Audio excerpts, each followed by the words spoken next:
For me personally, it started with a change of my heart. Went to a conference, and the speaker of a seminar workshop, first question he asked, if your church ceased to exist, would your community weep?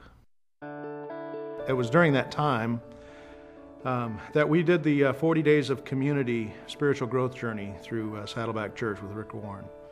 And one of the things that we were challenged to do was to walk across the street or do something in our neighborhood. We decided to take that fancy bus tour that Salem Leadership Foundation puts on, and as we rode through the town and through the city and through the neighborhoods and just began to discover the great need. It was also at that time that I finally listened to Sam.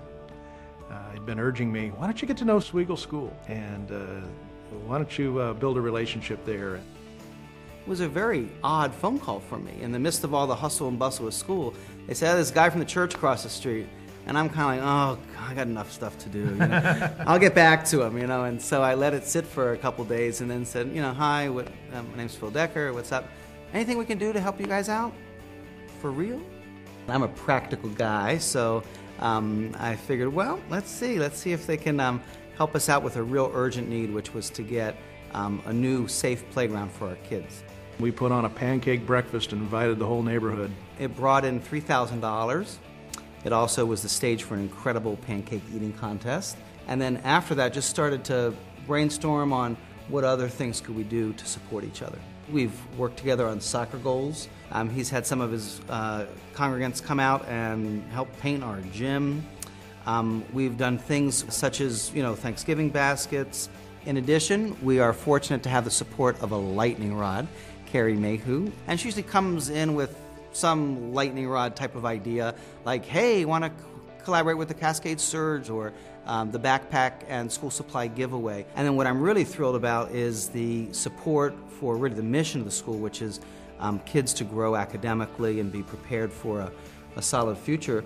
And we have, I think it's 3 years running now, a study buddy group. We have now anywhere from 8 to 12 volunteers every Wednesday that in small huddles working with students on their homework and math and reading, and have some fun game time stuff too and build relationship.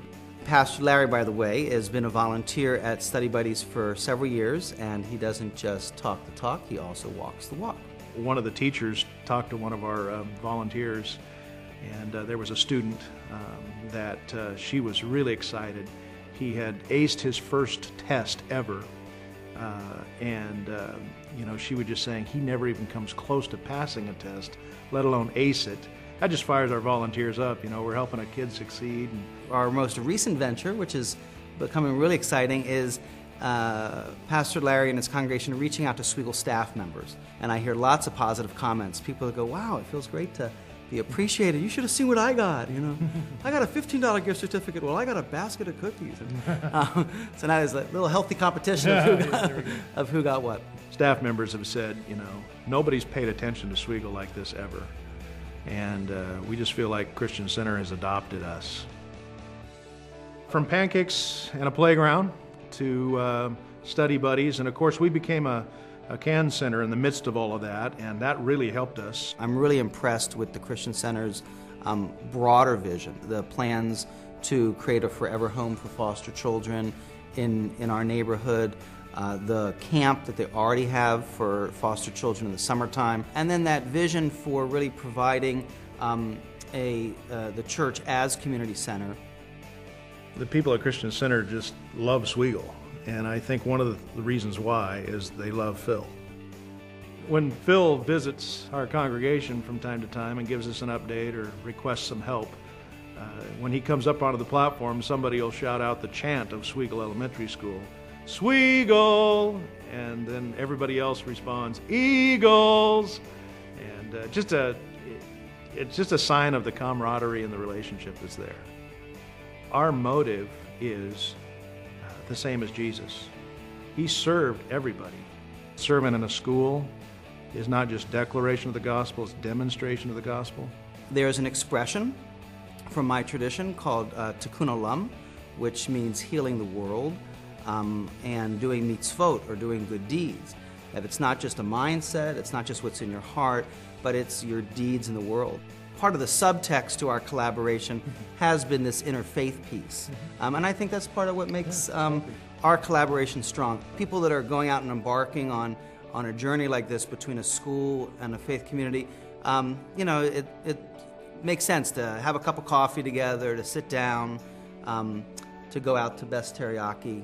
You have to treat me next time. You owe me one, yeah. And to just spend some time together, because I think that the relationship of the leadership is going to be key to making it work. And if it wasn't for the Christian Center, it would feel more as though the school is going it alone. One of my great joys as a pastor in the Swegle and McKay neighborhood is I know beyond a shadow of a doubt that if Christian Center ceased to exist, Swegle would weep.